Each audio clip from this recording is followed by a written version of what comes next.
No, I'm not done yet.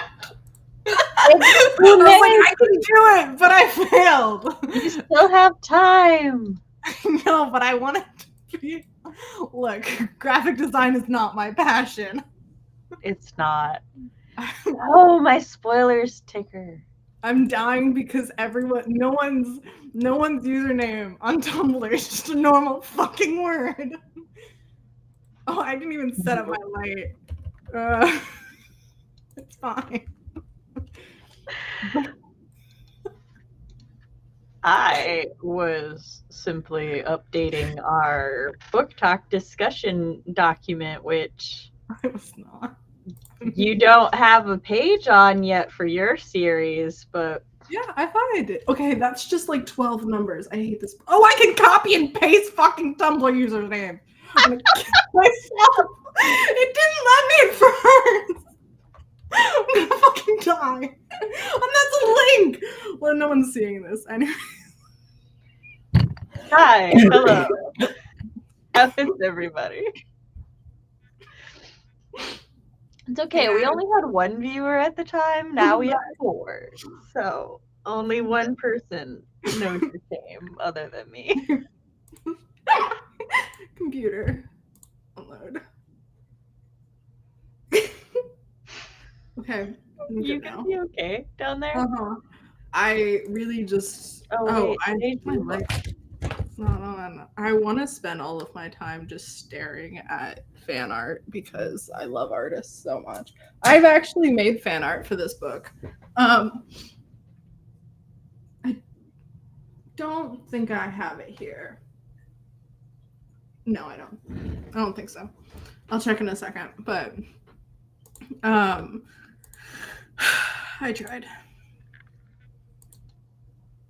Is that the thing I just made? Fox is the one judging you. As he should. It's processing, so my work of art. Remember, this is your episode today, so you're in charge. It is. Okay, hello, y'all. Fox. I can't even tell who's watching. Welcome to Book Talk. Our episode is the Scum Villain Self-saving System, Volume 2. I didn't actually... Okay. My one supporter who's read this book as well is not here yet either, so I'm feeling unloved. This is volume 2 of my favorite novel. And reading it again, I stand by that statement. I fucking love this book. It made me actively laugh out loud, even though I knew it was coming. It made me cry in outrage. It made me cry normally, which is not a very impressive feat. But it is a feat nonetheless.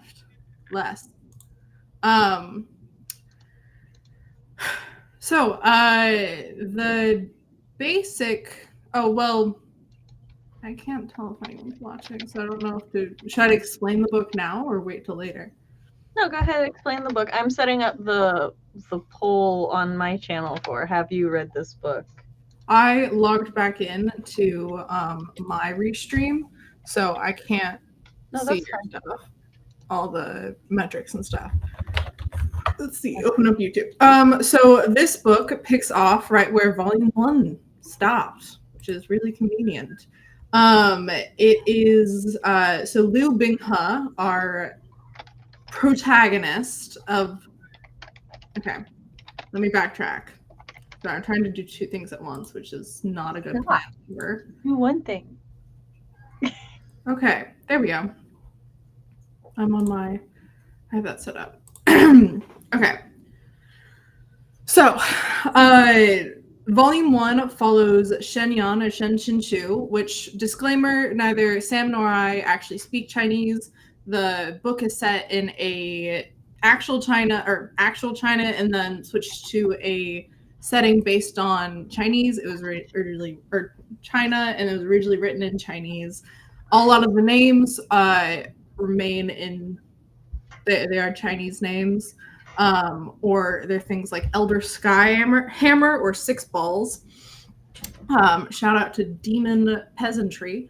And so a guy from the modern day, is reading a stallion novel. He hates reading it, but his favorite part of the novel is the main character, but he hates the actual novel itself. And then he dies and wakes up as the teacher who was abusive to the protagonist, that's the guy in the red, in the novel, who's meant to like abuse him and then get all of his limbs cut off and like torture to death. And our MC, Shenyan, or Shinshu, or Shizun, doesn't want that to happen to him. So he tries to be really nice to the protagonist, and that's the plot of book 1. Hi, Rowan.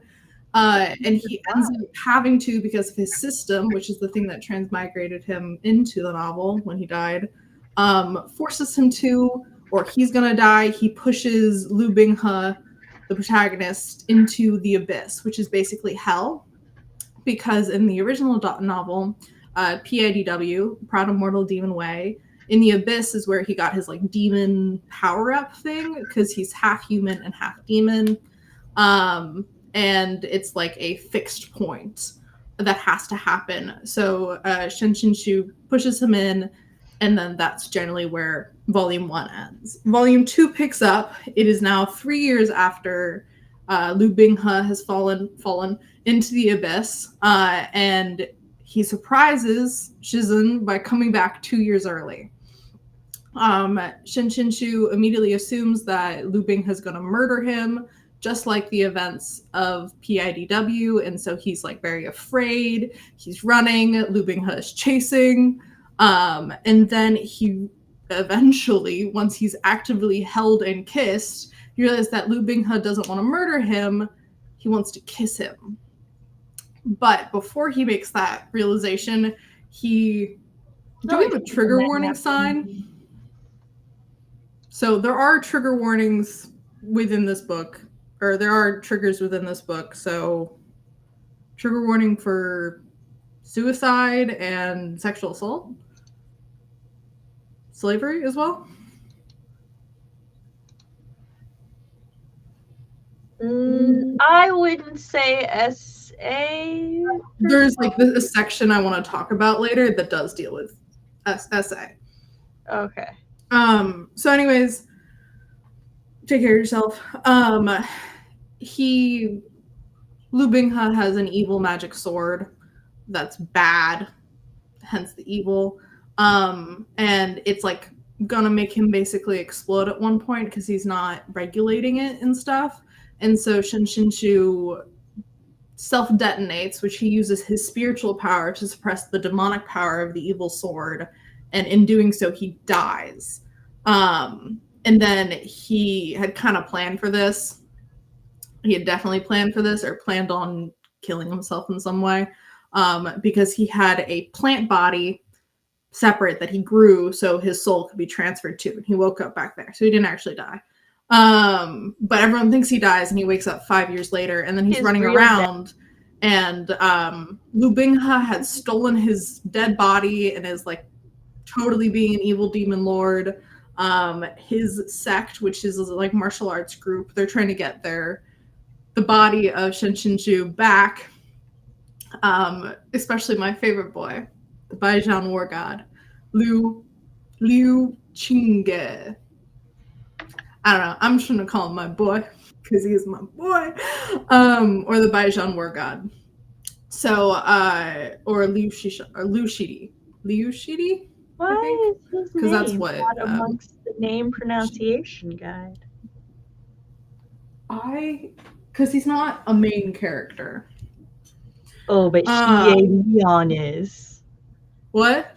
I said, oh, but Xie Leon is. I don't even know who you're trying to say. XIE. Oh, again, but that's for the other series. That's so this is probably just the pronunciation. Blessing.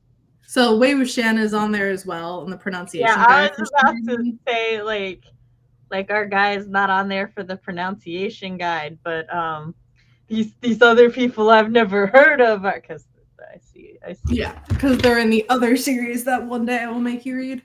Okay, so and Shizen is running around like not knowing what's going on because it's been 5 years, and the general rumor is now that Lu Binghe is in love with his Shizen, and it depends on the different rumor mill, but whether they fucked or not, or it's a whole thing. But he's like, this is ridiculous. Thank you. Rowan's going to help us with any pronunciation. How do we say the Baijian war god's name? Please. And he's trying to hide who he is, but he eventually has to reveal it. That's the whole thing. We'll get to it. But this book ends with the reveal that Shen Qinshu is no longer dead, and he's in the mushroom body. We also have this introduction of Zhi Lang, the snake boy, who briefly appeared in Volume 1 without being bipedal. And everyone knows he's alive again, though. So that's the end of Volume 2. But so much happens. This is, I like to think about it, the villain of, Rowan says the war god is Li Yo Chinga. Oh, I knew that Ga was, Ge was Ga, because it's Leo Chinga. Okay. He's my favorite character, as we established in the last stream. So I like to say that in the first novel, the system is the villain, or it's like fate itself, the situation. The second one, I love him, but Lu Binghe is the villain in Volume 2. And then Volume 3 we'll get there. But I think it's interesting. So overall, I argue that the main character is the true antagonist of the whole thing.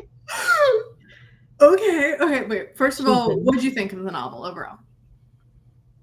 I enjoyed it, knowing this is essentially the middle of the story, because the part 1's the beginning, part 2 is the middle, and then part 3 is the end. That's like how they've broken it up. So I enjoyed the continuation of it, and the characterization and how like everything went. I think it was a really smart idea to have Volume 1 end right before the time skip. Like it's not Volume 1 and then a time skip. It's no, Volume 1 ends on like this really important thing, and then Volume 2 picks up with the aftermath of that before we actually go into the time skip. Yeah. And the author, in my opinion, does a really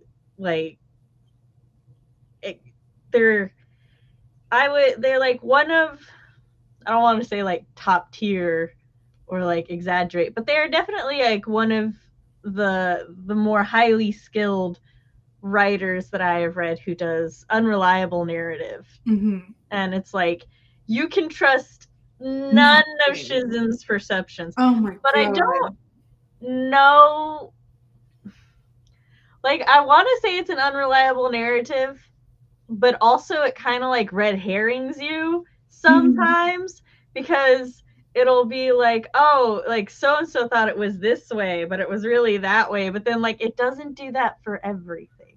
Yeah, so it's like you're trying to trick me, but you're not.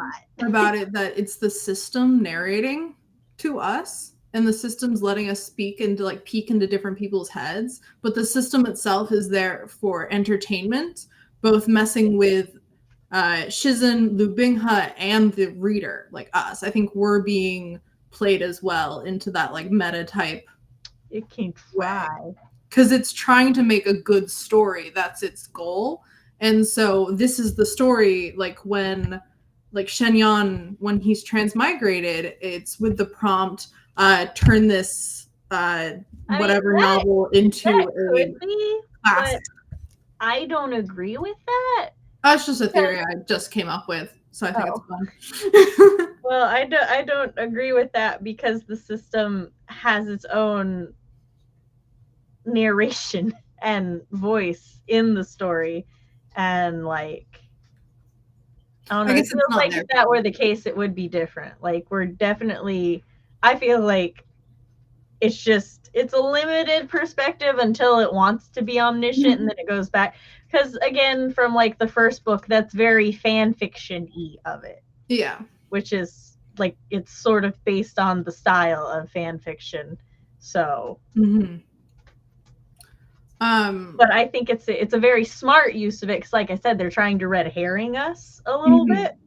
So it's like because it's not pointing out specific things, it could go over readers' heads and stuff. Like Lu Bing's his jealousy, Yeah. and how Shizin like really misconstrues a lot of his motivations and fucks up so much of their communication and all of that.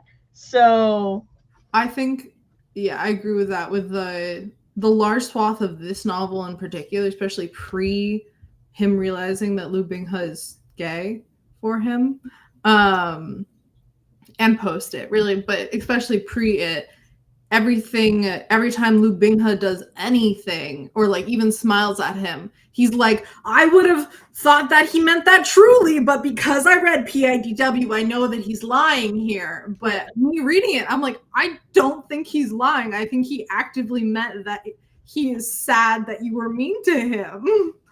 I will say I'm not, even to this point in the novel, I don't ship them. Okay. Because this is one of those BLs where it's like, oh, main character thought he was straight, but now this other guy likes him, and I'm like, I don't love that. I really that always puts a sour taste in my mouth for these. Yeah, I dislike that trope as well, and I forgot how I knew he was adamant about that he was straight, or that like he thought he was straight, but I didn't realize how much he thought he was straight. Well, here's the thing with me. It's like I feel like he will now be gay for plot convenience, because like when that sort of sexual awakening is represented or like executed in ways that I enjoy or that like I think makes sense, it's where like the one character it's like they default assume they're straight, but then like when they think about it, they're like, oh no, that's like, you know what, maybe I'm not, and they have like that panic and stuff.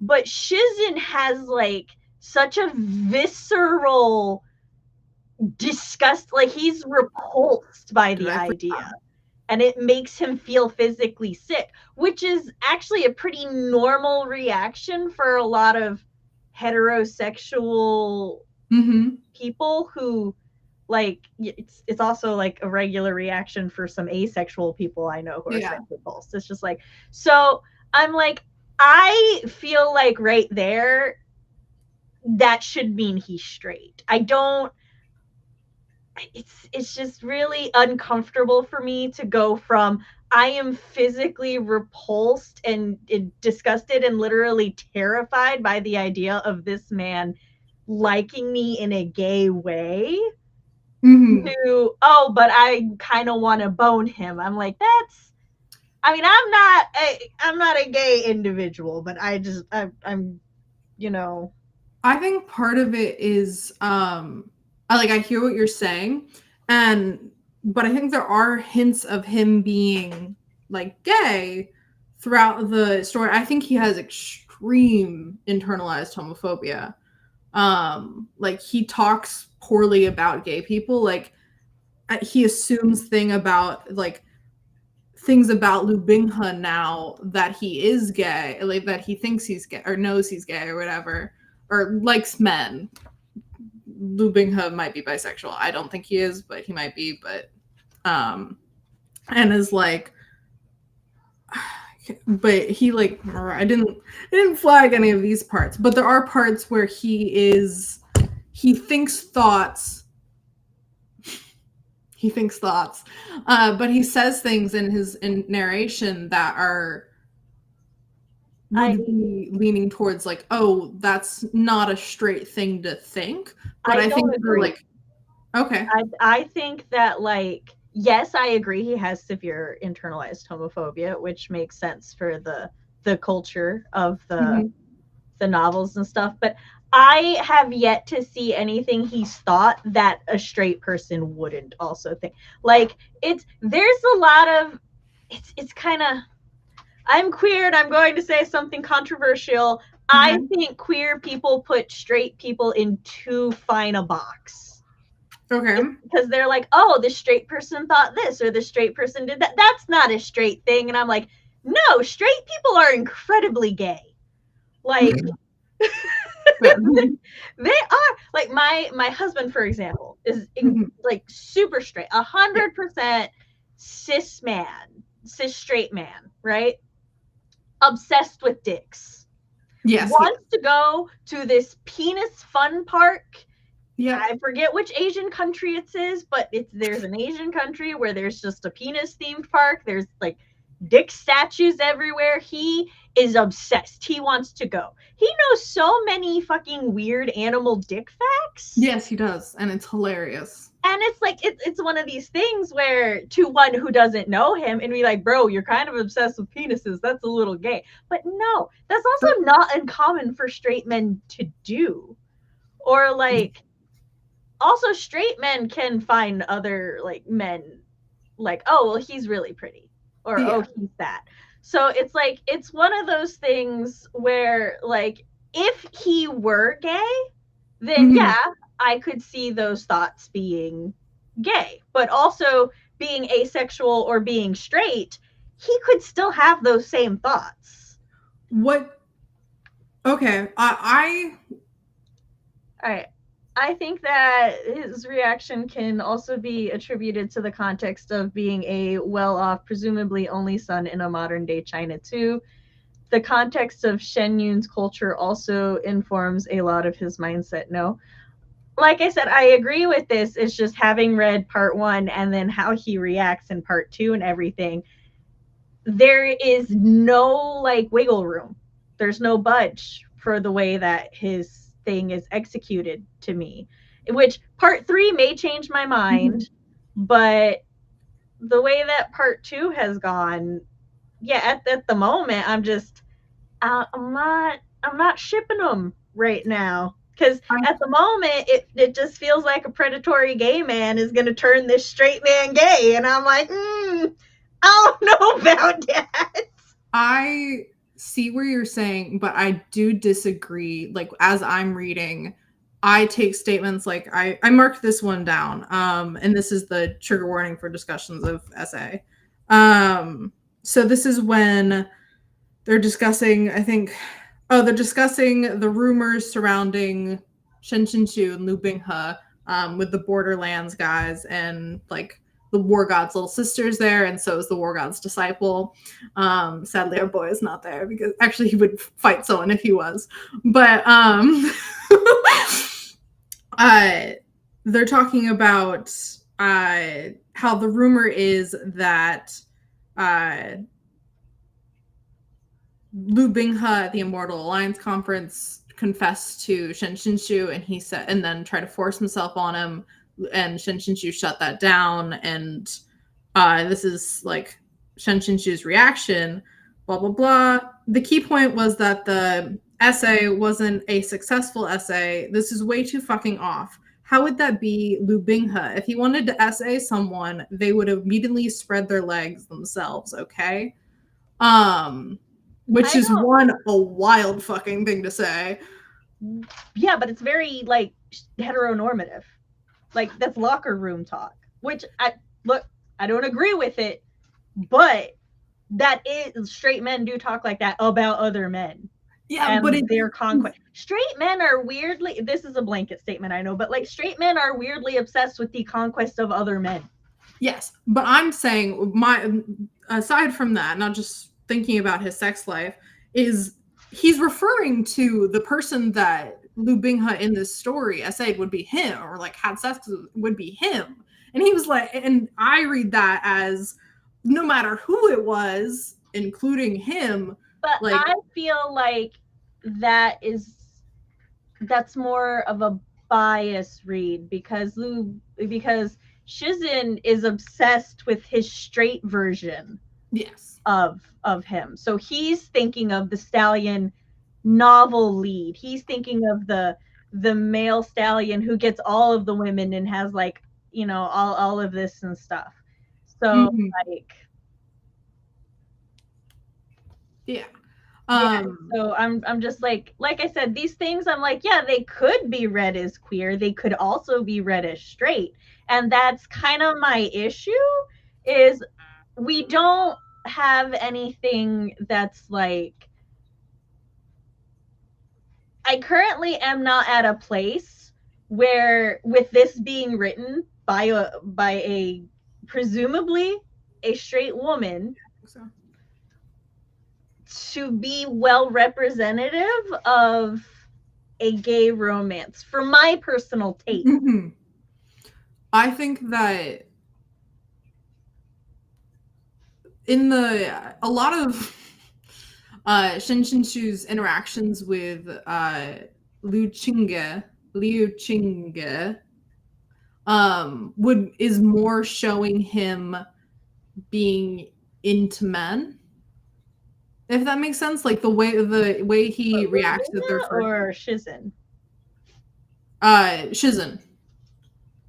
I don't know.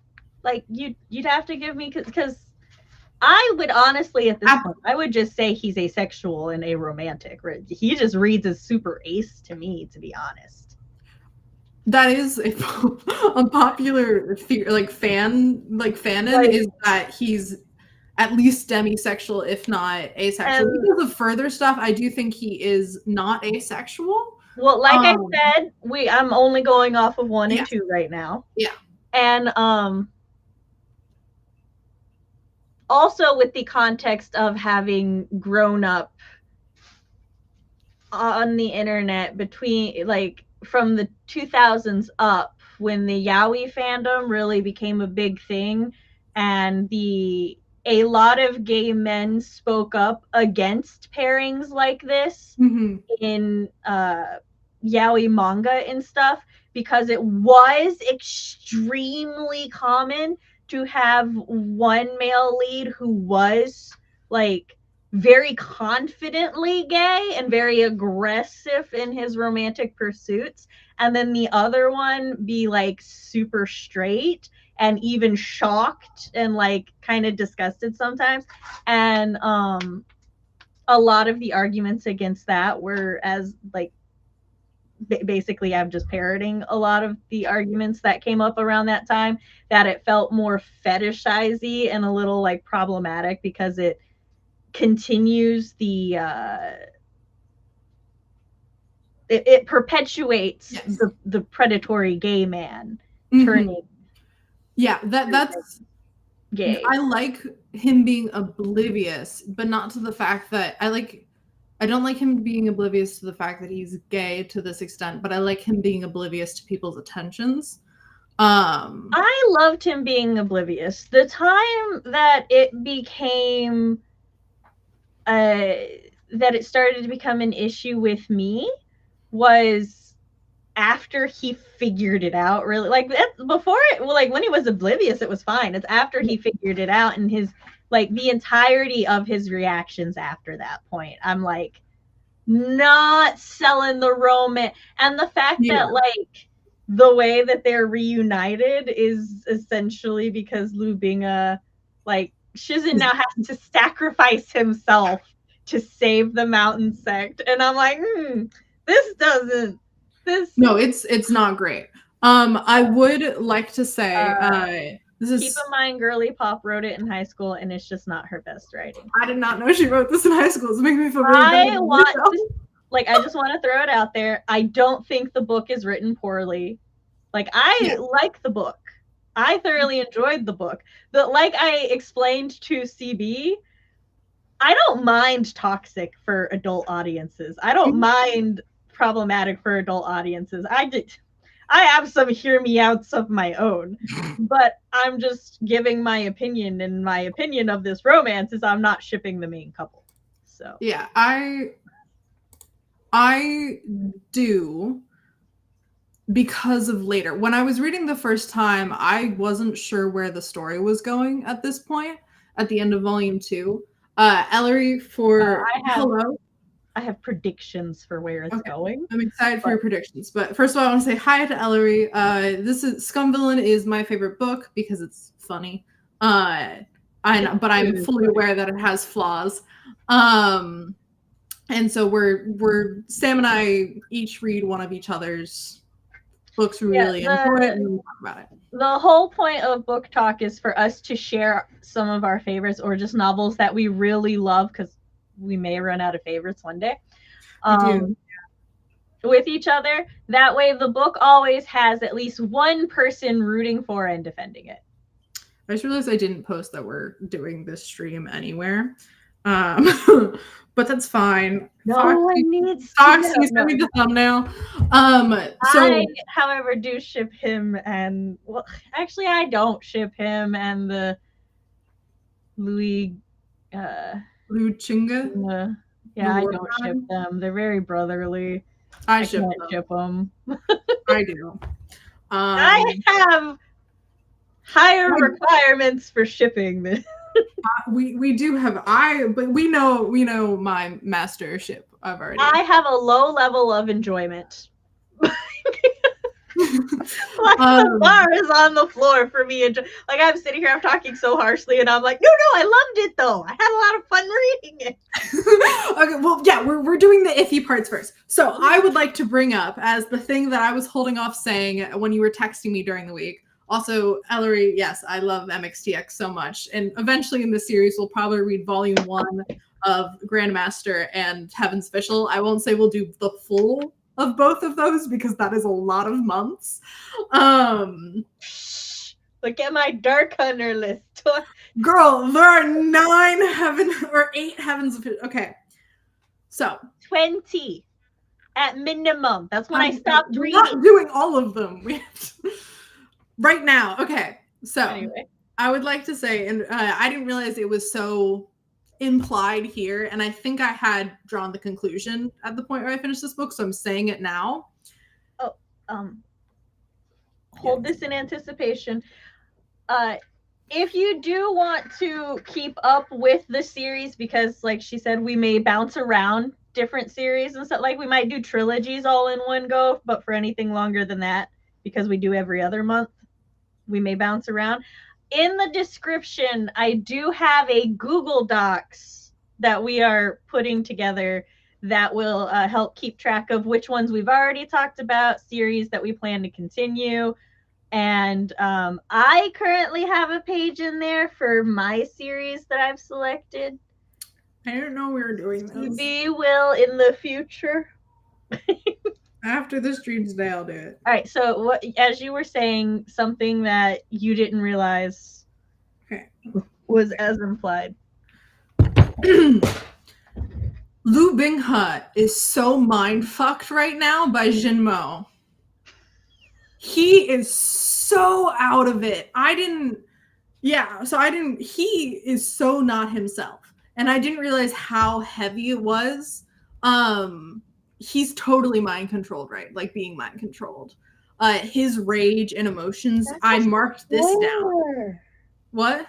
That's a spoiler. No, it's not. They didn't say that in volume 2. Yes, it didn't say it, but that was my guess. And he practically, Shen Shinshu is like, hey. I mean, that was my theory too. I just well, congratulations, you're right. I don't. But probably. Yes. I think it admits to it in volume 2. But so when you were messaging me about being like, girl, he's choking him, and I'm like, yeah, that's not great. And he's not. He's so not good right now. But that's not my boy. My boy is still a White Lotus. He's actually like gray, but it's fine. Oh, so what was he doing with that corpse is what I need to know. No. But I have, can we bring up my my slideshow? That I If you want to bring it up now, yes. Should I not bring it up now? I don't know what's in your slideshow, so I don't know Yes, when I would would be a like to good bring up time. my slideshow now. Okay, bring up your slideshow. It's already added. I don't know if I can add it. This is your slideshow. Hold on. There it is.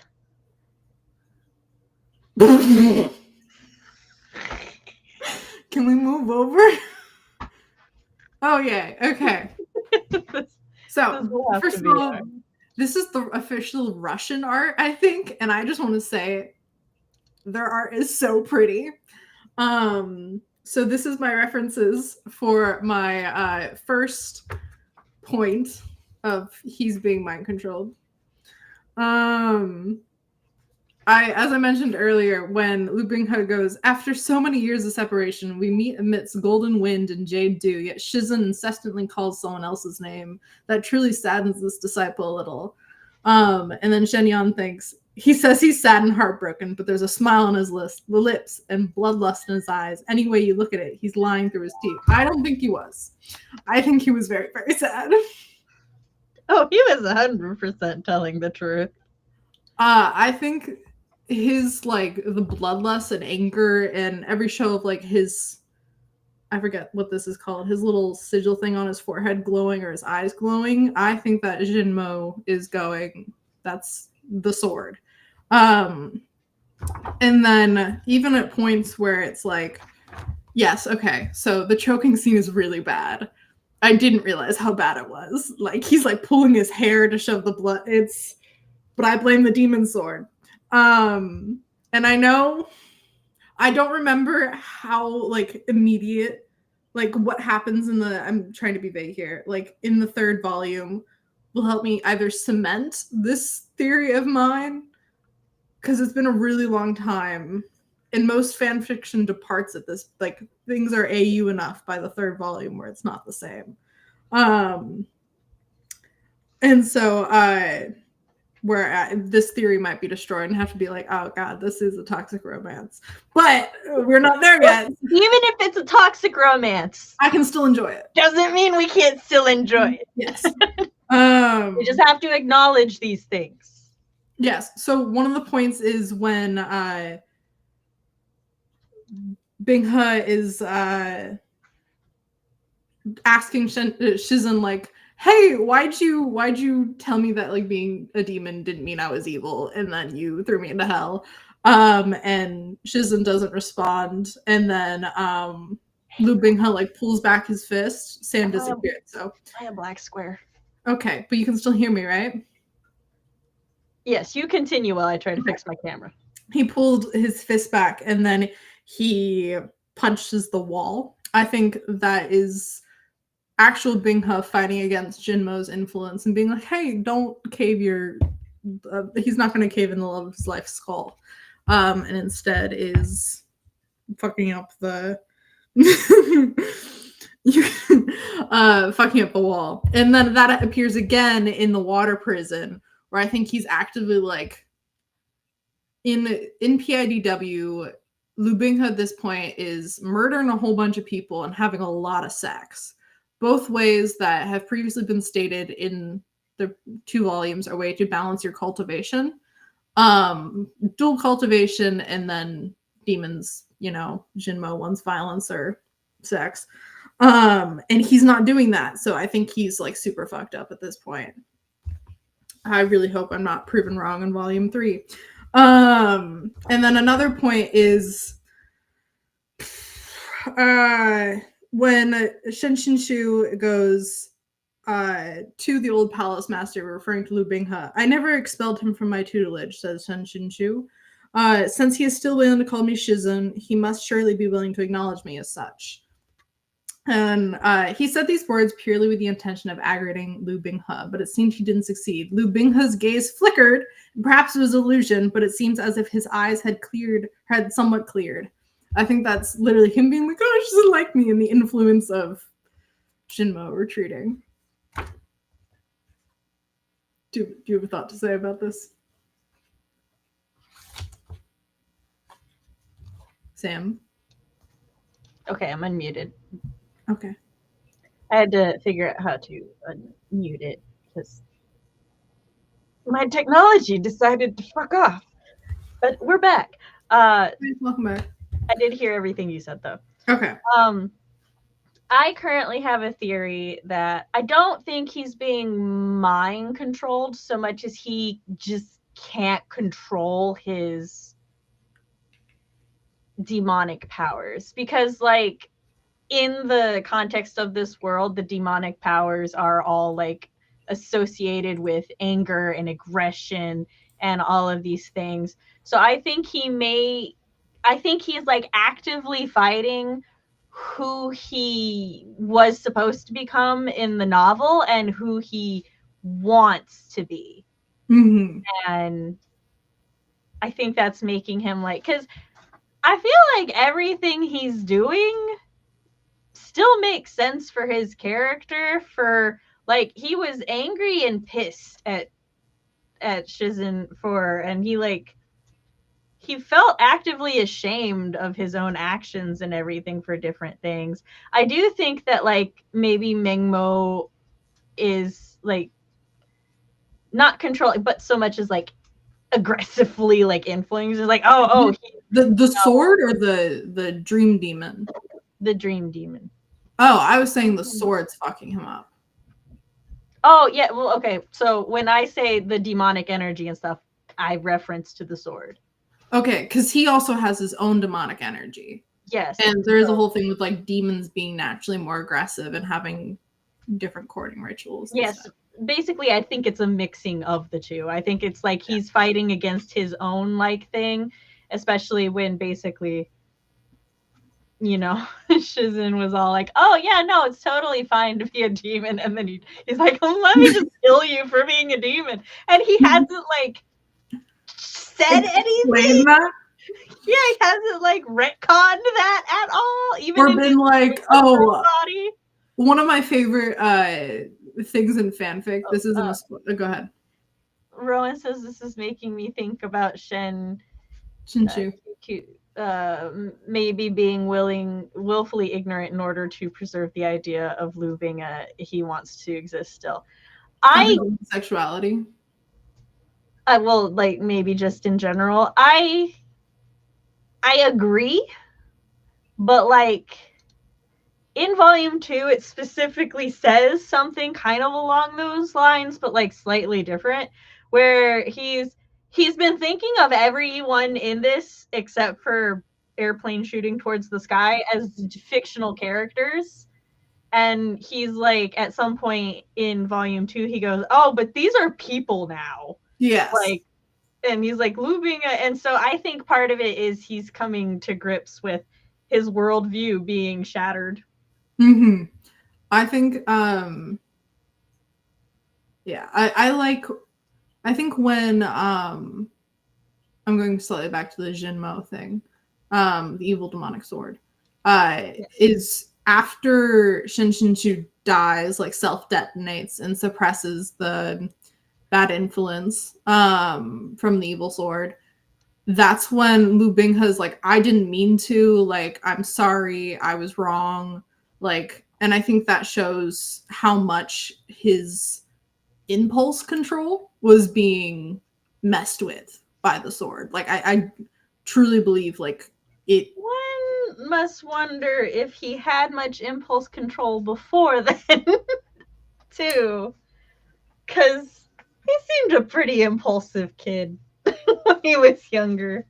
Well, hurtful to an extent. He didn't hurt. Like he wouldn't even fight back against. A lot of the time, wouldn't fight back against like Ming Fan and all the cronies. So I think this is definitely fucking with that. Next up is take a moment to go back. Yes, appreciate my boy. I just think he's the best. This is someone on Tumblr. This is their @ I love their art.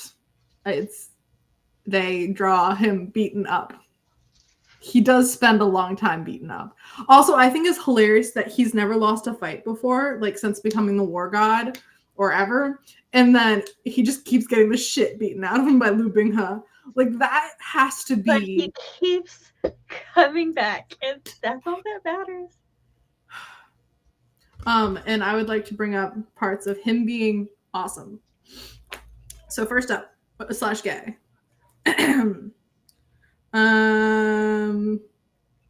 Oh wait, no, that's green. I know my colors, guys. Okay. Not. It's mostly the ending. It's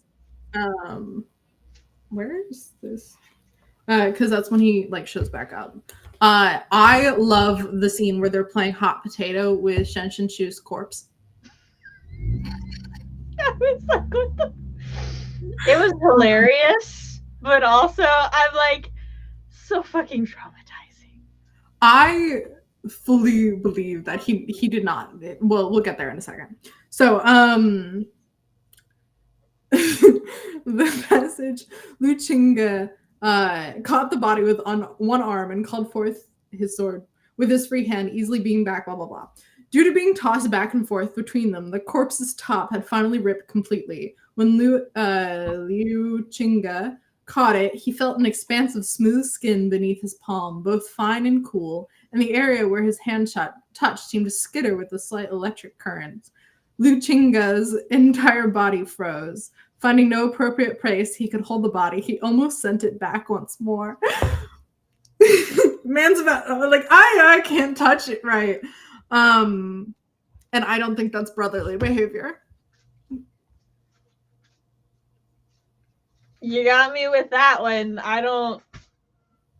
And then he takes a moment in this like high peril fight, like he's never won against his opponent before, to take off his outer robe and wrap up the corpse so he doesn't have to touch its skin. And I'm like, that is not. No, that part is very sibling coded. The fact that he didn't just leave. And Would it's not you like his want dick's to out. carry Like, it's around really your just his naked top half. brother? If what? If you had to carry your brother, you have two brothers. Yes. If you, for some reason, had to carry around their naked corpse, would you carry it naked or would you put clothes on them? If I would put clothes on my siblings. If I was in a high pressure environment, I would not put clothing on my brother. No, you He's can't wearing do that. This pants. is a very silly series. You can't act like it's super serious now. No, it is serious because he wasted time. So what? It's He's proven. out of the war. I don't know what I'm proving, care. but I had to stop when I was reading it and go like, what are you doing? Like, get out of there. Sam, can you click on Ellery's comment? Hold on real quick. I just want to say, see, that was you. I was all like, or like, he's like taking it off, and I'm like, yes, preserve his dignity. Don't let his dignity flapping while you're dragging his ass. His dick's not flapping, he's wearing pants. It's just his top half. I thought Yes. he was completely naked. I thought that No. was the whole thing. It's We're literally talking about just the corpse, right? the corpse's top had finally ripped completely. Oh, I thought the corpse was just completely naked. No, he's wearing pants. Like his chest is exposed. They made a real big deal about it being naked, so I don't know. I know, and that's so funny because he's not naked, and they're all like, ah. We stand the Shanxia Uber driver. Yes, I love him. I love him so much. Wait. Now, personally, I think he could really read his any sexuality right now. Yeah. I'm just saying the putting the clothes on is. I would argue putting the clothes on is more sibling than a romantic thing. I think it reads, but this was also when I thought it was buck naked, so I don't. Also the fact that he goes when Lu Binghe and they're like going back and forth, and after Shen Shenxu like revealed himself being alive, and Lu King. You're just leaving because you can't handle the fact that he's. Well, I'm listening. Look, there is a pile I had not cleaned up, and my puppy keeps trying to steal things from it. So every now and then I hear a weird tearing noise. So it goes, the Baijian Peak Lord is here, yet you throw yourself at another's feet before him. And then she's like, Shitty, I understand that. As the Baijian Peak Lord, you feel like your dignity has been violated, but please use a different phrase. Like hell, I'm throwing myself at anyone. Use a different phrase, please. Thank you. I just think that's so funny. Yes. Like, what did he mean by that? Like, what did either one of them mean? Like, what do you got? What level? Well, I think Shizun is like hyper aware of how he's being perceived as gay. And I think the other guy is just hyper dense. I want a Scum Villain Self-saving System, but from Lu Chinga's perspective and what he's thinking the entire time, because I just think he's so silly. I need to see it. I imagine him very like Drax in his because he speaks very like blunt. The thing that Riju was eating. Go in the hallway and you'll see. I think he is so blunt, like, haha, Lu, Shin is oblivious. If you look in the hallway, pick up anything that the dog should not be eating. Okay. Sorry, I'm gonna name my next dog after him. Okay, so I love him, and now we can discuss necrophilia. Child. Go away, child. We're discussing necrophilia. So, thoughts? All right, go upstairs then. At least the dog's not eating batteries anymore. Throw these ones out. She left the dog had left the pile alone most of the day, but now that I'm over here doing stuff, she's like, "Oh, I can eat everything in the pile." You're not paying her enough attention. Obviously not. She is as clingy as Lu Binga. Well, funny that you say that. Okay, so here's the thing.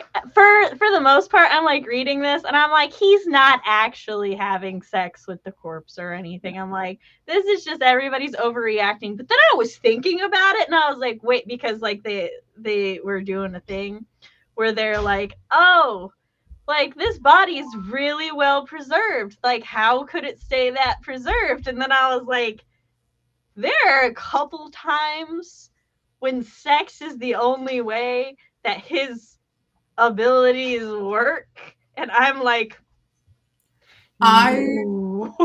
I think he would view it as disrespecting Shizun.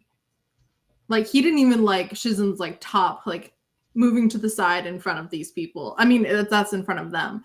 But I think stealing his corpse is also disrespecting Shizun. So. But he's doing that so he can bring him back with like the holy mausoleum and stuff. And like, are you saying he would not use this same logic to like? I'm just saying if sex was the only like if he could preserve the corpse by putting magic corpse preserving semen. I think that if he get the confirmation that if he fucked Shizun would come back to life, he would fuck Shizun and then offer to kill himself as recompense. He's like, my life is now forfeit, but you're alive now, so you can kill me. I'll kill me. Like, I disrespected you, but I brought you back to life, and that matters more. I don't know. He made out with him against his will. That was a dream. No, he knew it wasn't a dream. I was trying to figure out whether or not he knew it was a dream at that point. The first time, I don't know. But he does tell Shizun, the first time? Like, do you really think that I wouldn't notice you were real? But I think, didn't they kiss on the first one? Yeah, but he no, they did both, I thought. Also, while I did finish this novel Tuesday, I've read 3 books since then. Okay, so this is the kiss scene. Why do you have And Stop it. oh no, they totally kissed the second time. Possibly. No, maybe. Oh yeah, no, it was totally the second time that they kissed. My loss on that one. But We need the scoreboard now. Yeah, no, I got nothing. Boy should have learned. They teach sex education. He is not the same Lu Binga before. I know. Look, like I said, I don't honestly think he did, but I also would no longer be surprised if he did. I think it would have to be like the body starts like it has to be like it's the last option to bring Shizen back for him to fuck the corpse.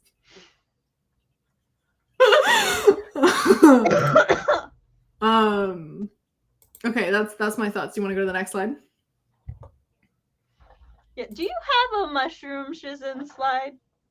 Because Rowan and I would like to discuss mushroom zombies. No, I don't have a mushroom Shizen slide. Okay, we're gonna get back to it after this one. So, you messaged me about how he tortured him with blood mites, and I forgot that happened. To be completely honest, it was not pleasant on any level. I think that the second torturing, he knew it was him. Yeah, I got nothing. I don't know what the fuck is up with him. Neither time was okay. The second time, he knew. I think the first one, Shenyang is not a good narrator, but if he goes, like this, when he's experiencing the second time, he's like, hey, the first time, I think he was just feeling me out. I don't care if he was just feeling you out. Let my man try to torture me and be like, I was just feeling you out. Sir, yeah, I got nothing. The blood mites are so weird. Now, I will say, I told you when we text, I will forgive, and this may be controversial, but any enemies to lovers tropes, violence that happens pre-romantic beginning, okay, I will forgive. This was before we were together. It was before we were romantic. It was another time. It was war. He's straddling the line now of pre-romantic, of pre-wooing. I have an idea. Okay, so this is using no further knowledge. This is just a theory I came up with. What if the tortury blood mites, the really bad ones, what if it was not Lu Binghe's blood mites that were fucking with him that bad? What if it was Juji, the Snake Boys, or he didn't have any other Gun, the dad, who like snuck him the blood mites or something to make Lu Binghe look bad? I don't think so. I'm gonna hold on to that theory. You can hold on to that theory, but I'm gonna hold on to that theory till the end of the book, and then I will relinquish it or not next stream. In 2 months. Next stream is my turn. Yes, next Scum Villain stream. Okay, now we can discuss the mushroom. I don't have Tumblr fan art for this. Okay, so he just grew a whole ass body out of a mushroom, and now he's a mushroom man. I love the Sun and Dew mushroom body. I think it's hilarious that it's like 6 parts his original body and 4 parts Shen Shinshu, and the fact they look so alike. I love that so much. He's an uncanny valley version of both of them. I know, it's so great. Do you want to say hi to Leanne? Hi, Leanne. Heyo. We're bouncing around talking about volume 2, which ends after Shizen. No, it ends with his original body had been stolen by a mysterious someone, and he has agreed to go back with Lu Binghe to stop the sect from being pulverized. I dead ass forgot his corpse was stolen again. Yeah. Why is this man's corpse so popular? I mean, I know why, but because it's sexy. No. I felt so bad for him when he's like, why does everyone want my dead body? Especially because he's like, just let it rot. Like, I'm fine. It's just a body. He's like, look, Mountain War God, Luchinga, don't just leave my body there. Also, Lu Binga, what are you doing with my body? Yeah. Put it to rest. I don't want back in it. Exactly, Ellery. I think it's funny that he's so like, what is going on? No, zombie shizen is the mushroom. The plant shizen. The plantson. That man's is a zombie. He was reanimated. He come out of the ground. And I like the fact that he shaved, like when he woke up because he had a beard grown for 5 years, and then he stuck it back on. He's like, "Fuck, I look too like myself." This man's like first like impulse to have a disguise to stick stuff to his face, and I'm like, veils exist in this world. Lu Mingyan, the Baijian War God's little sister, wears a veil all of the time. So I don't appreciate the phrasing of this because it implies, or it could imply, there will be more corpse nappings in book 3. But let's see. Technically, I would say all right, so taking it from what's Lumina stole it. No. I would say Bingha stole it. Yeah, Bingha stole it, and then Luchinga tried to steal it, but was never successful. Tried to steal it for 5 years and failed. And then it was stolen back with shizen with zombie plants. Zombie prison. With zombie prison's assistance, it was stolen back by Kang Ki Mountain Sect, and then it was stolen from them during the demonic invasion. So while Lumina is also there. 3 times. 3 times. Yes, I have read both. I haven't finished Heaven's Official Blessing because for some reason my library doesn't carry anything past book 5. So I'm on book 6 or 7 because I changed libraries. Which of these? Well, let me rephrase that. Are either of those sequences of letters Heaven's Official Blessing? Yeah, that's the second one. What do those letters stand for? Chinese words. Tan Gao Chu Fu. I don't know.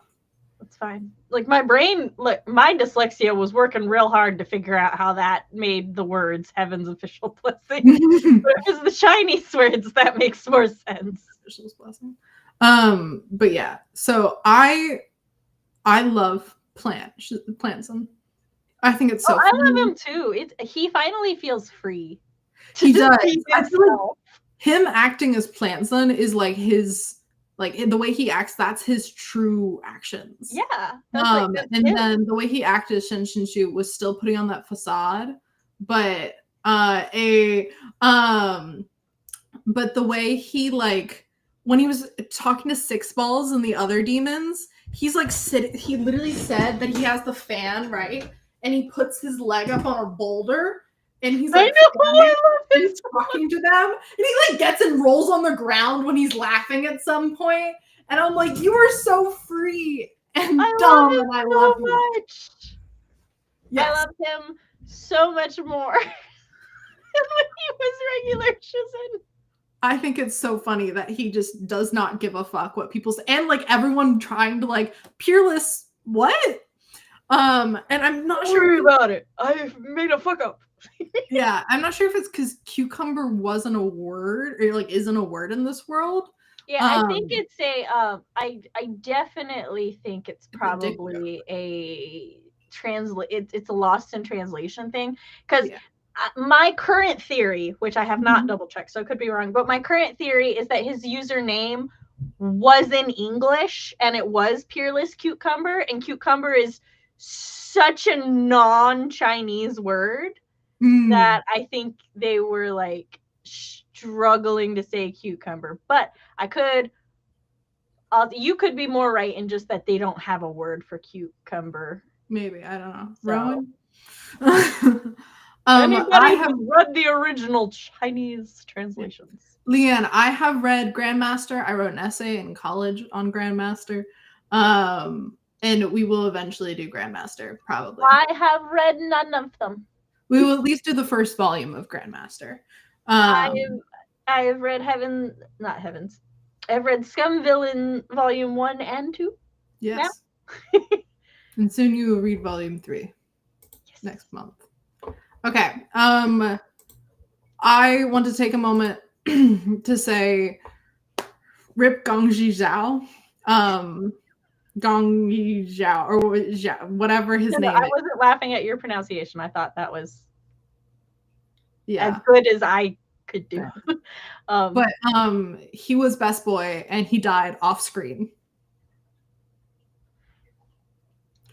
Oh yes, no, we 100% know that Peerless Cucumber and Airplane Shooting Towards the Sky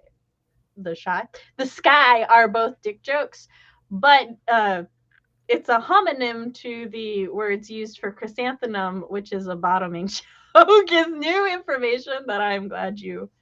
I do. Okay, that's funny because the first person when he says I'm Peerless Cucumber, they go Peerless Chrysanthemum. Your explanation was perfectly fine. We understood. So yeah, my boy died off screen, and he was just best boy.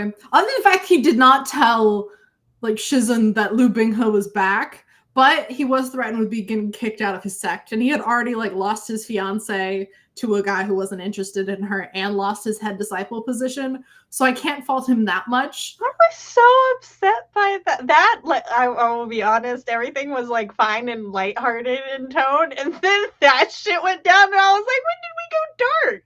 You know, he's just like a sweet boy, and he just fucking dies.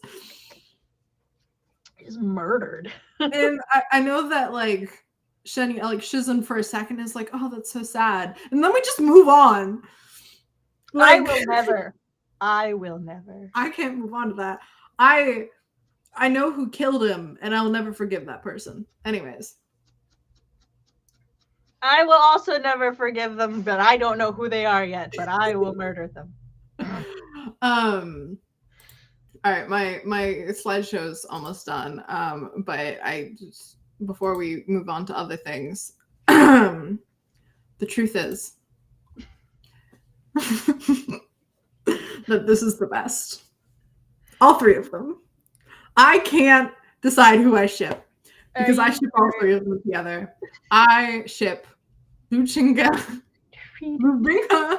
and Shen Shu. DM me that one. I can't read it on screen. Okay. There's another page of fan art for them, just in case anyone's like, oh no, CB, we don't have enough fan art of these three men kissing. You don't. Now show me them.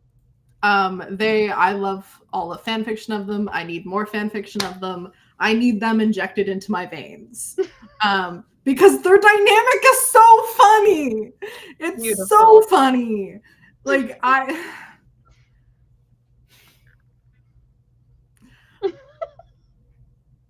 just love them so much. And it also if Fox is here, see, it's not like my doing that she set up her slideshow so that I had to overlap it on top of us. No. I didn't know how that worked either. I just picked PowerPoint slides. But yeah, so there's so much fan art, but there should be more. I think they all deserve to be loved, and they all have two hands. That's the end of my TED Talk. It took me a moment. I was like, what the fuck does their hands have to do with this? I got there, don't worry. I'm not ready to formulate a rant on them yet because I just love them so much. It's not that jokes go over my head. It's just that it's not my default. So you got to give my bounced processing off a the little. head and took a sec to go in the ear. I'm sexual. I can't help it. I think they balance out each other really well. I think they. I'm gonna go on a soliloquy, so we're gonna stop talking about them. We can talk about something else. No. You're talking about how she tried to get rid of me. I just took the PowerPoint sides down. But yeah, I really like this book. I agree it has faults, but I do very much enjoy it. No book is without faults. Yeah. I read it all. I read it in 5 hours yesterday, and then I finished the last 50 pages today. And it actively made me laugh out loud so many times. And I teared up at Shizen's death, or Binghe's reaction to Shizen's death, because I always do. The first time I was sobbing, but I only teared up this time, so I knew it was coming. I semi-handled it. My reaction was seek therapy. We don't steal corpses. Oh. I thought your reaction was you signed up for therapy. You're like, wow, I need therapy now. Oh no. Well, I mean, unrelated to this, probably, but the fact that a lot of things that happen in this and other books leave me completely unfazed may be cause for concern. But yeah, not in this case. Anyways. In this case, I feel very justified in being concerned about him stealing a corpse. One thing that is sad that Luke Bighead doesn't have any friends. The closest he has is Moby Jun, which I'm saying wrong. It didn't sound like he had any in the first place either. I think him and Ning Ying were close. Not in the original timeline, no. He had wives, but yeah, that's what and then in the new run, I think him and Ning Ying, and then that's about it. But at least he had someone. Well, I'm not sure if she thinks that they were close for sure. I'm just not sure if he actually was friends with her or if he just sort of tolerated. I think he was friends with her. That's my interpretation of it, that they were like, oh, you're my best friend. But I do think they were close. Until she's like, don't even call him Shizen. You're not allowed to. That oh my gosh, I love her. I was like, damn girl. I also think that when Shizen is thinking about all the wives and before he realizes that Binghe is gay, and going through the list of wives and realize he's made through his existence in this world, they've become actual people. No longer a bumbling martyr, no martyr, this nonsensical martyr. Those I really liked that. Yeah, I really enjoyed the fact that because he went from seeing Ning Ying so much as just a character or being faulted by the world that she exists in, and so him looking back at it and going, oh, she has grown into a confident young woman, and him kind of being proud of that. I thought that was a really sweet scene. I love that the system rewarded him with satisfaction points for the wives being real characters with agency and development. I was like, yes. Because that is him fulfilling the original objective of making it Leanne's a better story. Different books. Stop spoiling things. I shan't look. Yeah. But I enjoy that he is filling out the world by existing there. Sucks to be Yu Qingyun, the sect leader. I love how much Shenyang looks up to him though. I do. They have a genuine bond. It's cool. That I would say is brotherly.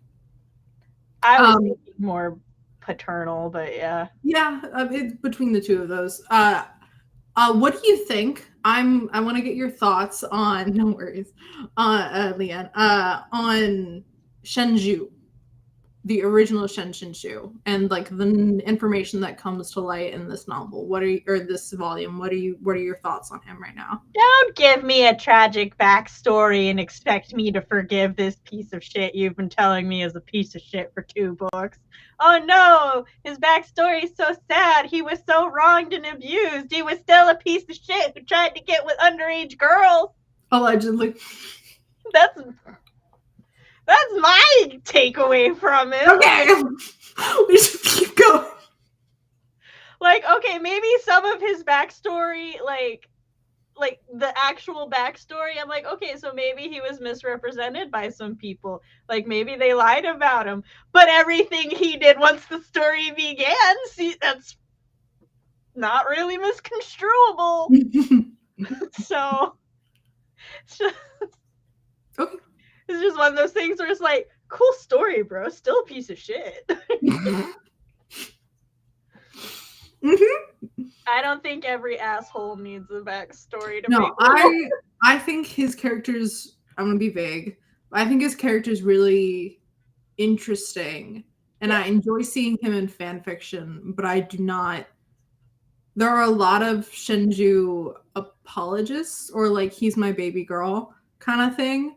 Yeah, that's kind of my issue with. Like, on the one hand, I'm like, yeah, one could be like, oh, well, she made him, like, she gave him more character depth with that. And I'm like, but no, he was supposed to be cartoonishly evil. Yeah. Like, that was his purpose. So I do like the point that way. And then, hold on, sorry, I'm ranting now. So first, we got this, oh, maybe he wasn't as vile and evil as we first thought. Oh, and I'm like, okay, so what? We're going to use this in the trial? No! They just kill him before the trial. Doesn't matter anymore. Doesn't matter that he had this tragic backstory and may or may not have been as shitty as we thought. Because we're in a new body now, and that's all that matters. And I'm like, yeah, I am, like, I think it's really, I want to know more about, like, I wish there was more time with them trying to figure out what actually happened and what was true and what was. Because we know in this world, at the age that, like, as of her being 14 or whatever, from when Shen Yan woke up, he'd never done anything to Ning Ying Ying. And then he did whip his disciple, though. Like, we know that actually happened because we actually read on the page the aftermath of that and, like, poured scalding tea on Lu Binghe and stuff. Like, that's not something where it's like, oh, that's what Lu Binghe thought or what he heard. Okay, it's like, no, we saw that. So here's my thing. As per the web novel that PIDW, yeah. Yes. That Airplane wrote, Shizin, in my opinion, was supposed to be cartoonishly evil, to be a foil to a villain protagonist. Yeah. It's fine. Like, look, a lot of Chinese media has villain protagonists, and I am here for it. But he wasn't supposed to be seen as a villain, though. Lu Binghe. Yeah, a lot of stallion leads aren't supposed to be seen as villains, but you know what? They're villain protags, and I'm here for it. But anyway, where was I? Oh yeah, so as per that novel, he was a piece of shit who did a lot of bad things. Yes. As per Shizin's rewrite of the novel, he hasn't done a whole lot of shitty things. All he's really done so far, or all he really did was abuse Lu Binghe to an extent, and then, like, stopped one day and started taking care of him and everything, right? Yeah. Still not good, but not cartoonishly evil, not as bad. That's fine. And then you want to give me this backstory where it's like, oh, his cartoonishly evil backstory isn't actually cartoonishly evil. It's like this or that. It would have been interesting if that like stayed as a plot point. That too is a cause of the rewrite.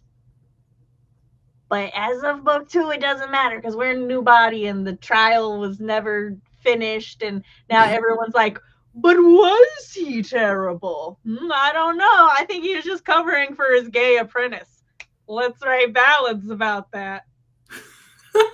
Yeah, the fact that the cultivation world, like, they literally have it in this of someone being like, oh, did he do those things? And someone's like, it doesn't matter. Let's talk about the romance, is so, like, meta. Also.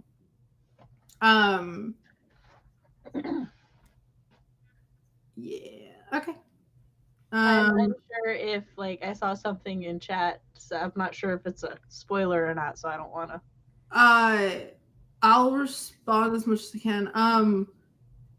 I don't think we've gotten there, Leanne, about your second to last post. And then your most recent post, I don't know, a couple months. I have our next book on my choices once we figured out which we do every other month alternating who gets to. So next month will be Sam's choice, and then the month after will be mine, which will be the last, or will be the third volume of Scum Villain. Then another Sam, and potentially the fourth volume, another Sam, and then I have a different book picked out, which is just the one book.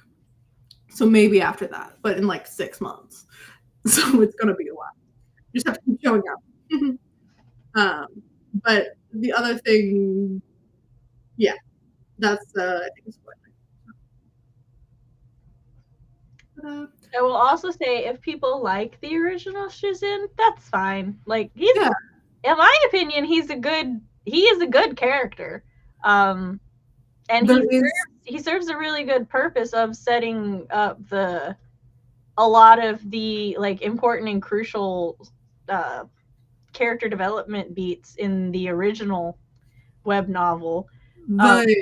I just personally, most of getting to know Shenju is they're in the extras. It follows his life. We get like small snippets of his life in the original universe, PIDW. That's one of the extras. And as you know, I didn't read the extras when I first read it. So when I went into the fandom, I only know what the main 3 volumes were telling people. And I was like, that guy's a piece of shit with a tragic backstory. Like, why are we... what? And so I do know what happens in the extras now.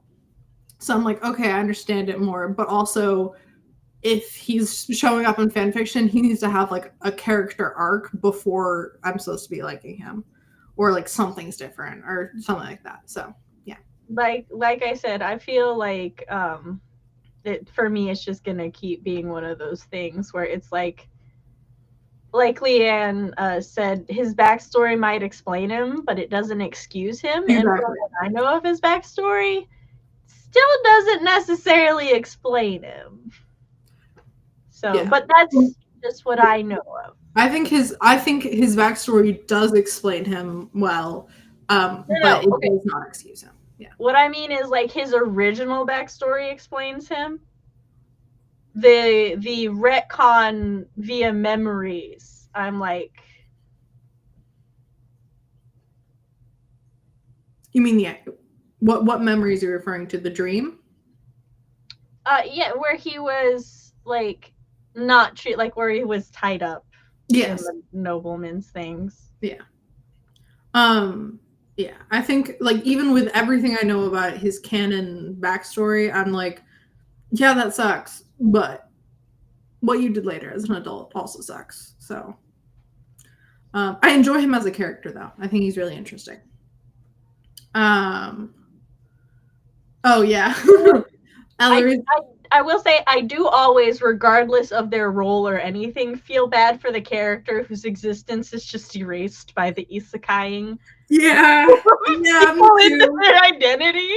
I do. I'm like, well, his story is a tragedy, and it just ends. I mean, in his case, I guess he didn't deserve to be a person anymore. But, like, really, who are we to judge that? Oh wait, the system is the god of the world, so I guess that's fair. Yeah, I think Shenyang's. Yeah, so it's a common fan theory that the transmigration is a loop when Shenju transmakes into Shenyang and then back over and over. And that's how he gets, like, unlocked memories from the previous timeline. Yeah. I think that's an interesting fan theory. I don't love it because that means that Sunyeon gets tortured. I don't want that to happen. Because that sucks.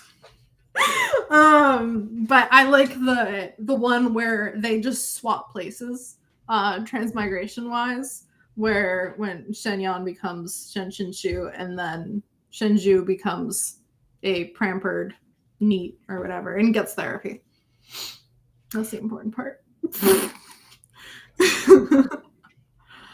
I had something to say. He goes on to the forums and he's like, oh, yeah, what do these people know about me? How do they know all the things I've done? I think that's how he starts his road to therapy and repentance. And then realizing the entirety of the internet hates him, or the fandom is calling for his castration. One thing to keep in mind is with unreliable narrators, not only is Shenyan in Scum Villain an unreliable narrator, Lu Binghe in PIDW was an unreliable narrator as well. And I just think that like extra level of disassociation from the truth of what actually happened in the original timeline is so... We are not 2 steps from the truth. Like 8. And that allows a lot of room for fan theories and really just for this like thriving fanon. Just like speaking of fanon, I love the fanon that Shenyan was chronically ill in his past life. And I think that when he's like, if one more person tells me to take my meds, I'm gonna fucking guys. Or asks if I took my meds. I think that's so funny and slightly relatable. And so this is off topic, but you reminded me of the meds thing. I was reading a book last night called Hot and Badgered, and the main character gets a migraine, and her love interest, he's all like, do you have anything you can take for that? And she's like, no, because she doesn't get them frequently. And he was like, okay, hold on. He's like, my sister has like some over-the-counter migraine medication, and would you like Coke? And she looks at him and he's all like, Coca-Cola, not like the drug. And she's like, yeah. And he brings her and she takes exactly 4 of the pills and drinks the Coke. And I felt so seen. That is exactly how many I take. I was like, this author has or knows someone with migraines. And this is my favorite fictional man of all time now. Good for him that he won that place. Let's see. Do I have any other? And he's a bear shifter, which is really funny considering conversations that have happened in my Discord. Anyways, I think that this is a funny scene. Yes, okay. When the system just rips off Shizen's clothing. I just think that's so funny. Unfortunately, you're really grainy. But if you take a picture of it, we could pull it up. I mean, it's just the stripped scene. It's even funnier when it's grainy because it looks censored. Because it's not the image. I love the artist, but I want him tied up in the... Because he's supposed to be covered in ropes right now, but we're not going to look into me saying I want him tied up. But I just think it's funny. And then our best boy walking in and thinking that something happened because Shizen's sitting there like topless, but with Lu Binghe's like robe over, and the fact that our best boy Gang Zhao was just like, I will betray my entire sect for you because of this, because I want to protect you. I don't even know if you're innocent or not. I think you are, but the truth will come out. But I cannot abide by this. And I'm like, you are so good. I know he thinks that Lu Binghe whipped and stripped him, but I don't know if he thinks he did more. It kind of implies I think he did, because he's like, can you walk? And he's like, yeah, I can walk, I'm fine. I think he totally thinks that something untoward happened. I love that his loyalty to his sect ends with, "We do not harass our prisoners." And the fact he just like leaves the room and he's like, he's such a good boy. And he dies. Oh, he was panicking though. He like, that was a true test of faith. He's like, I'm in the water prison. I'm in the water prison. He wouldn't just leave me in the water prison, Yeah. right? Oh God, what are they gonna do when they find me in the water prison? And then he dies. It's fine. It's not fine. I'm so sad. Not before the boy with the demon pox took his place. Mm-hmm. Scaled.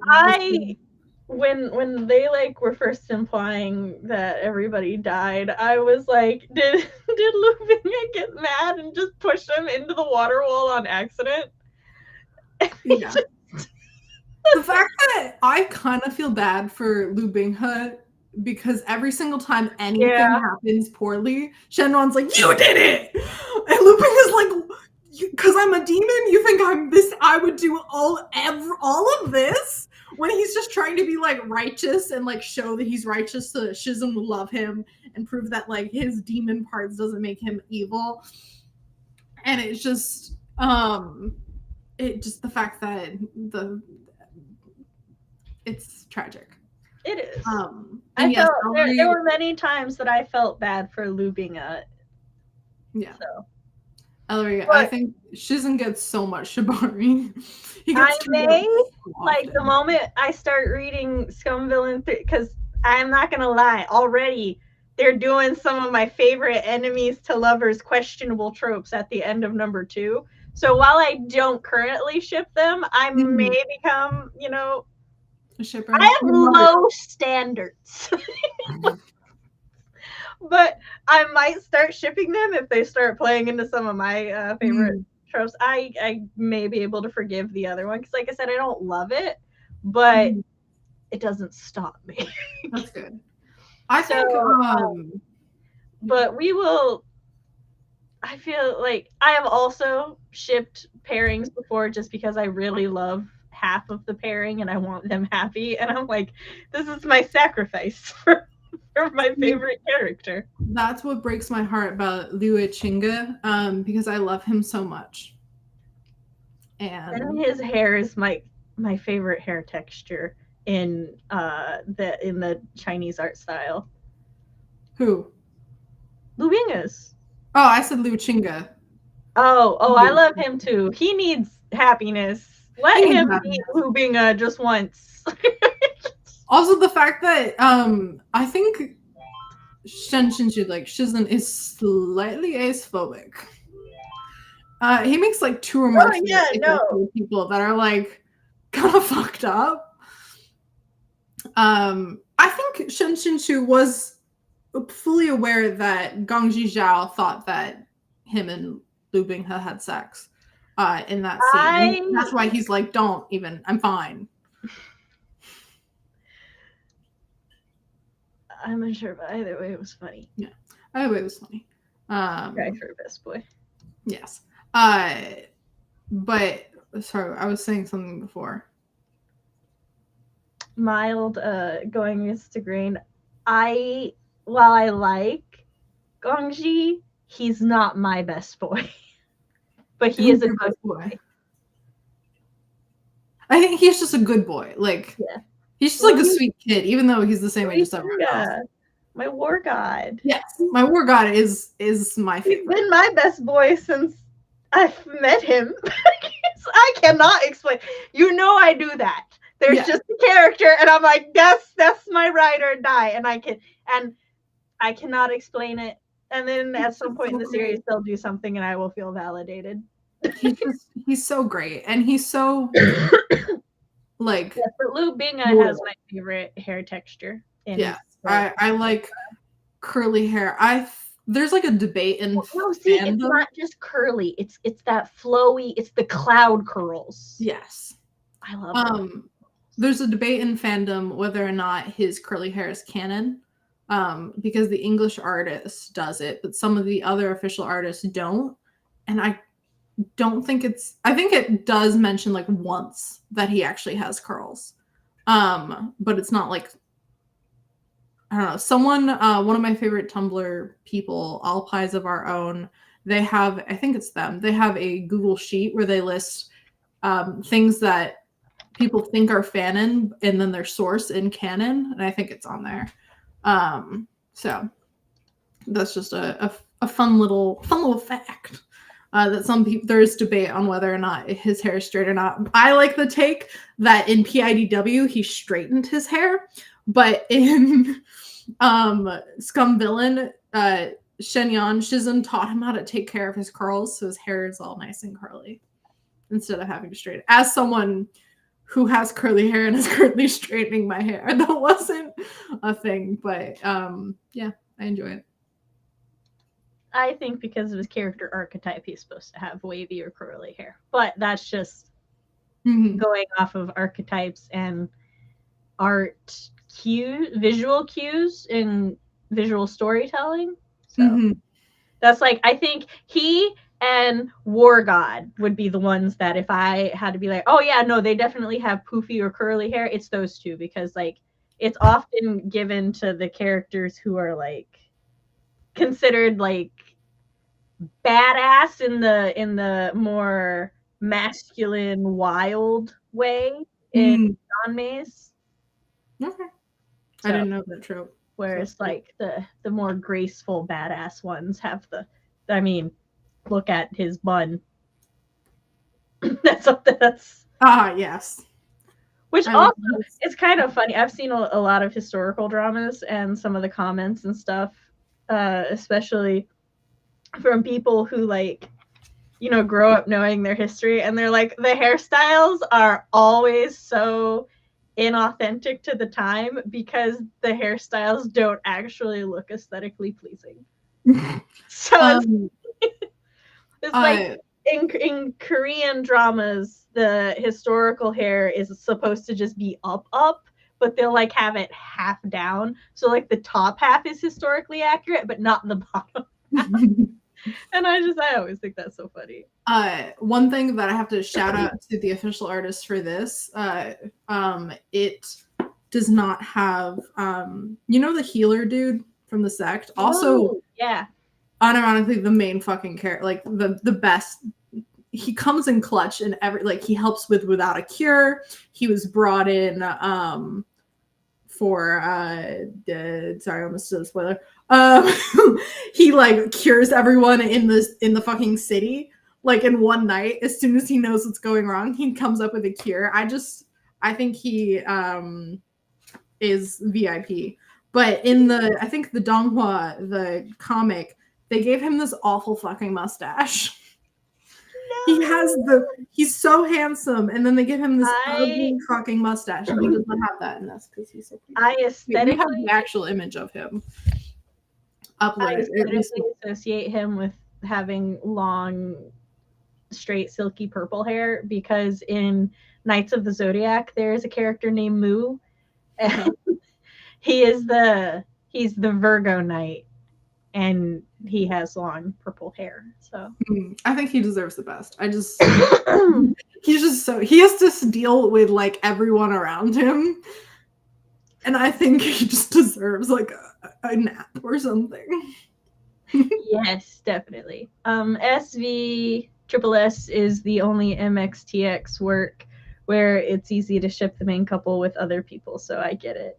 I agree. I don't think I can ship Lu Bingo with anybody that doesn't involve Shizun. I think that the thing is, you can ship Shizun with. There's an argument to be made for almost every single character in Shizun. Some of those arguments are bad, but there is one to be made. I don't think SQQ is aware of what Best Boy was thinking because he seems so very blind to anything that says Lu Bingo has those feelings towards him. I think I think at the very minimum he understood that Gongji was assuming that Lu Bingo was the one who whipped him. Yeah, at the very least. At the very least, because he is very defensive of Lu Bingo in that moment. Yeah. So he does clearly know that Lu Bingo is being viewed as the villain. Yeah, viewed. He's being slandered Yes. And as to the how ignorant he or naive he is. Yeah. I think it depends on. Yeah. I think he's sometimes super genre aware and super savvy, like knows like, and then sometimes that same genre awareness shoots him in the foot. He ends up being like just something in his mind's not computing with the perfect fit for the trope. Like the trope, instead of a woman, he is a man. So it's like this situation isn't making sense to me, so I just don't get it. Versus other times he's like 10 steps ahead because he knows how story works. And I think that's really cool. Yeah, I love that contrast. It's more because Seiss calls him a lamb all the time than because descriptions of his looks. Yeah. If I remember correctly. That makes sense. Because he's a little lamb. His hair is fluffy. I will hear nothing. You'll get no argument from me. No, I like the fluffy hair. None. So many. I will say I grew up watching a lot of wuxia with my uncle, and I've seen quite a few C-dramas, and I read some Chinese stories growing up, especially like folklore and some historical things. But I had not realized wuxia and it's not that wuxia is now books. It's just that there are books that fit along the wuxia guidelines, sort of. But yes, I also, like, I was familiar with what stallion novels were. But I have read Heyo, Eva. A lot. I've mostly done more comics, but I have read like a bunch of the main ones.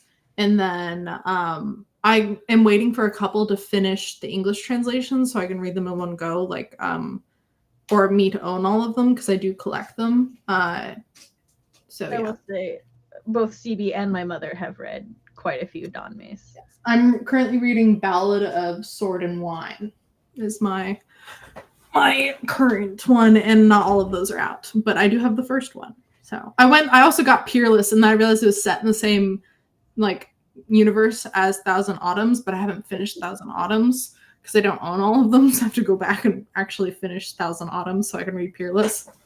But now that they are getting like official English translations, I'm hoping that they will also start getting audiobooks, because that's part of one of the reasons I like a testament to how much easier audiobooks are for me is I read Scum Villain over the course of volume 1 over the course of 4 or 5 days, steadily reading every night.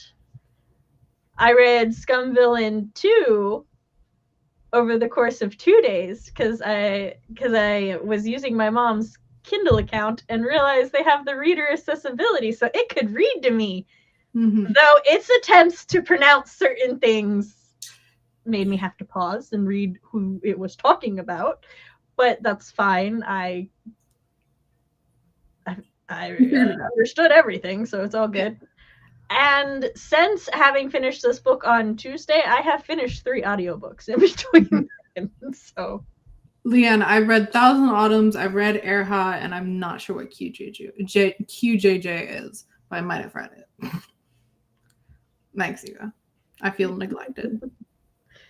It's fine. But yes, we will. So that's the end of my Scum Villain Volume 2 rant.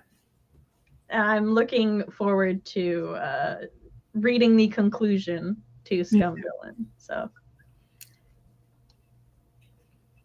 next month is my pick, and I'm giving CB a break from Dark Hunters. And we're going to a more recently written supernatural. Yeah, I think this would be it's either paranormal or supernatural. Okay. Romance. It's purple, which is breaking our green theme. We were transitioning See? Oh, I guess there is some purple. Yeah, there's purples in the back. See, I am skilled. Yeah. At pretending to follow this rule that's not a rule. The day that I break it, Fox will disown me. But until then, I don't know if Scum Villain Volume 4 or 3 fits back. Actually, no, 3 has some yellows and stuff, so it'll tie over. Because the title is yellow, I think. Oh, good. I think my book after that is red, yellow, orange. And then the next Volume 4 is very red. We might be good until we get to my next green book. But my next book is bluish with a yellow thing on it, and I don't remember what color the font is. For post Scum Villain. Oh, sorry. It was as a fangirl of Sam. And that was sent 3 minutes later. 3 minutes later, Eva. It's only 2 minutes later according to my timestamp, so. It's like 2 and 10 seconds, so I'm being dramatic. Okay, then yes, I'm currently reading that one. I have a Google sheet so I can keep track of the ones I've read, one to read, one to buy and own. So it's very complicated.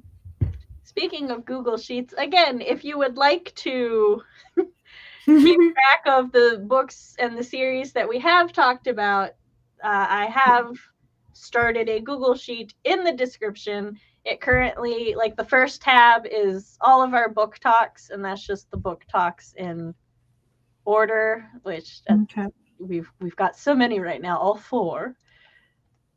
You've only done 4?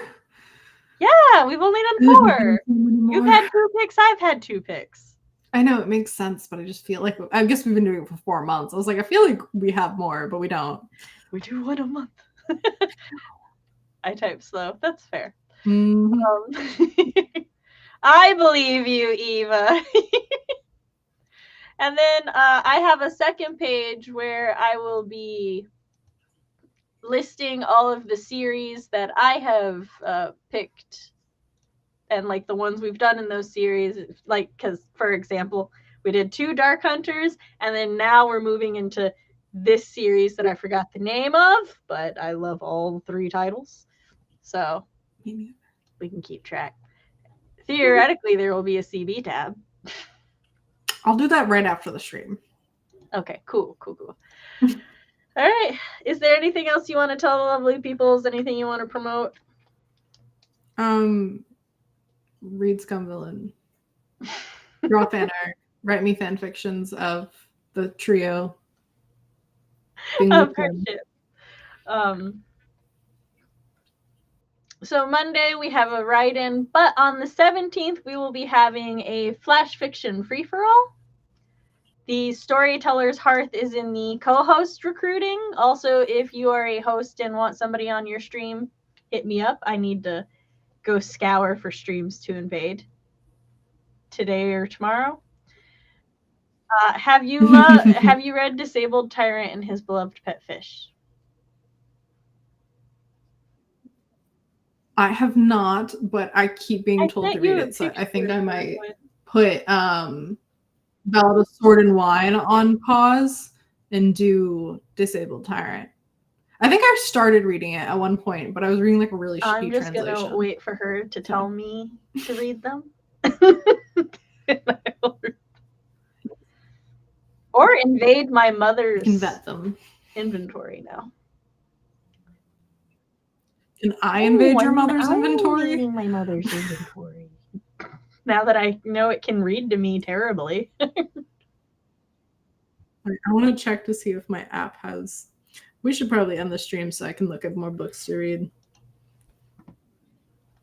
Hey, Eva. Again. Or that was a bye. I assume. Thank y'all for stopping by. We'll see you. Yeah, thank you. Ah.